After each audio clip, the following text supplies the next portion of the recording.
So basically we're going C, G, A minor, F, C, okay? So C, G, A minor, F. Now, I've changed my guitar tone just a little bit so it's a little more solo friendly, okay? Just a little bit more distortion, a little bit more delay on there, okay? So the first thing I'm gonna do is I'm gonna think about this song and think, well, what key am I in? My chords are C, G, A minor, and F. So the first thing I want to do is take C, G, and F, since those three are major chords. How can I rearrange those three chords to be a 1-4-5? And the answer would be C, F, and G, 1-4-5. Now, when we play songs, obviously, they don't have to be in any particular order. We can do whatever we want. But those are the three chords of the key of C, 1-4-5. A minor, then, is the sixth chord. And those are the four chords that I'm using in this particular example. So, if I'm going to be in the key of C major, I would find the first thing I'm going to do is I've got my key, I've decided on a pentatonic scale. That's what I'm going to start with, is just pentatonic. So I got to find it on my fretboard, and then I'm going to start thinking about movement, rhythm and movement across my fretboard. So C major, we know C is back. I start on C, I move back 3 frets, 1, 2, 3, start with my pinky on C, which means I'm really in A minor, right? So I'm going to visualize my whole fretboard as A minor, and I'm going to start learning how to meander, which is just learning how to move around rhythmically, kind of making up anything. Okay, there's no rhyme or reason to my notes or anything like that. I'm just trying to move around a little bit, just get comfortable here. So watch this.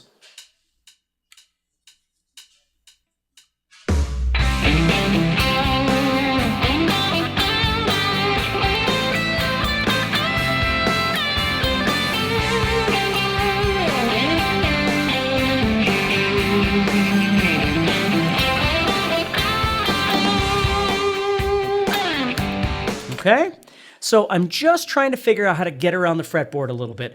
And as I'm doing it, what you'll notice, I'm using a lot of rhythm. And I'm also using a lot of various effects like bending and vibrato and hammer-ons and pull-offs and all kinds of different things like that, which are absolutely imperative to your playing. And again, as you're watching this video, please remember that, you know, my goal for you in this video is to teach you how to think about soloing over various kinds of styles of music. We can't cover everything, unfortunately, but, you know, there's always other product that I have available that talks about things like bending and vibrato and stuff like that, if you feel like you need work on that. And if you don't, that's awesome. We'll just keep going here, okay? So the first thing I did was I did a minor pentatonic, okay, in A, or a C major pentatonic, however you want to look at it, and I'm just moving around, okay? So the next step for me is to start plotting points, which means I'm going to follow C, I'm going to follow G, I'm going to follow A minor, I'm going to follow F, all right? So first of all, I got to find my Cs. Well, in this first position right here, I'll just kind of hang out here for now, I've got a C on the 8th fret of the 6th string. I also have a C on the 5th fret of the 3rd string. I also have a C on the 8th fret of the 1st string. So those are the A's, those are the C's. Those are the ones I'm going to target. Here comes G. G comes along, and now I got to figure out where the G's are. Well, I have a G on the 4th string, 5th fret, and I have a G on the 2nd string, 8th fret, in this particular position. And then I've got my A's. Well, luckily, I already know where my A's are, right? Because they're my A minor pentatonic. So I've got one here, and here, and here. So those are where my A's are. And then I've got the F that comes up. The F chord is in this progression. Now, if I look at my pentatonic scale, unfortunately, F does not exist in this pentatonic scale. There's E right there on the 7th fret of the 5th string. 8th is actually at the 8th fret of the 5th string. And it's also at the 6th fret of the 2nd string. So those notes didn't exist pentatonically. Now, before I knew anything about this stuff, I never would have played that note because I just assumed it didn't work and it didn't fit because pentatonic was what I did. Well, now all of a sudden I'm thinking, okay, well, if I'm in the key of C and all the notes fit and all the chords fit, that means that this F note fits. I can emphasize that F note over the F chord logically, but if you think about it, I could actually use that F note just kind of in my sequence of movement because it's part of the scale. So instead of just playing pentatonic, I could use that F in there as part of my movement. Okay? So, first thing I'm doing, establishing key. Second thing, choosing the appropriate scale that I'm going to use. Obviously visualizing it, all that sort of thing. Third thing, learning to move around the fretboard with that scale. Just kind of aimlessly moving, trying to get comfortable. Now I'm plotting points. I'm trying to figure out where to go. So let's try a little bit of just basic plotting points here. C, G, A minor, and F.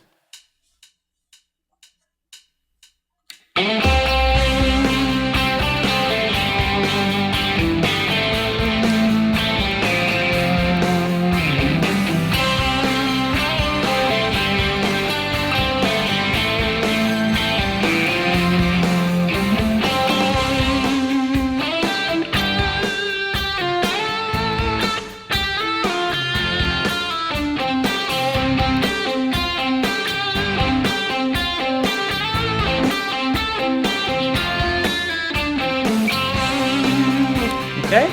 So in between there, I'm trying to figure out some things that might be kind of fun, kind of interesting. Now I could start moving all over the fretboard using this same principle of thought. Knowing my scale, which we've already talked about how incredibly important that is. And the second thing is plotting my points, deciding where C is, deciding where G is, deciding where A is, deciding where F is. And I could do this anywhere on the fretboard.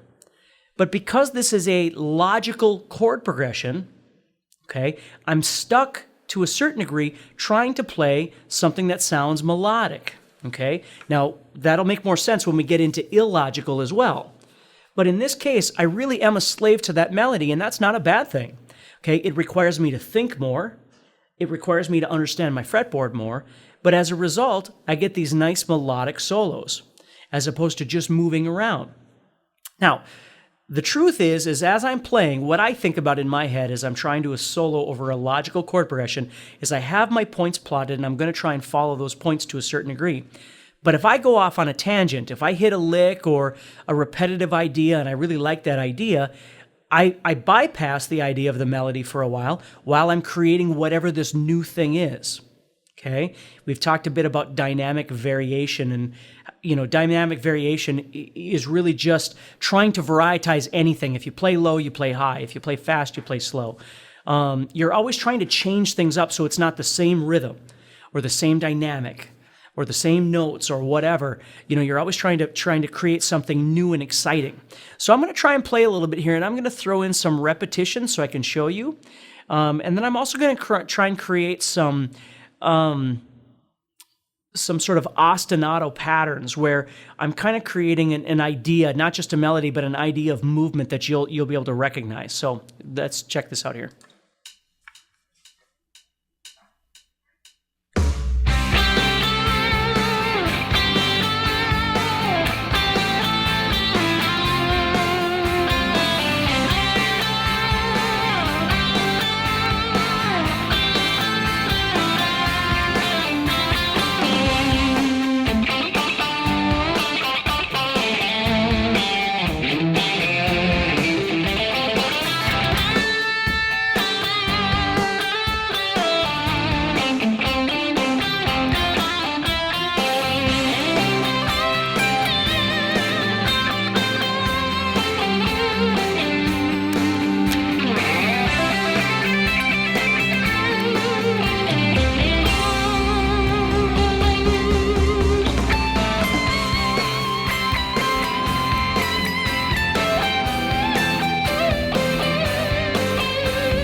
Okay, do you get the point? I'm just trying to follow kind of my instincts in terms of following a rhythm. Okay, ostinato, I was doing this kind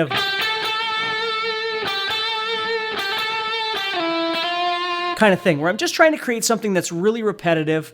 There's lots of different kinds of patterns I could use like that. And then I went into like some licks.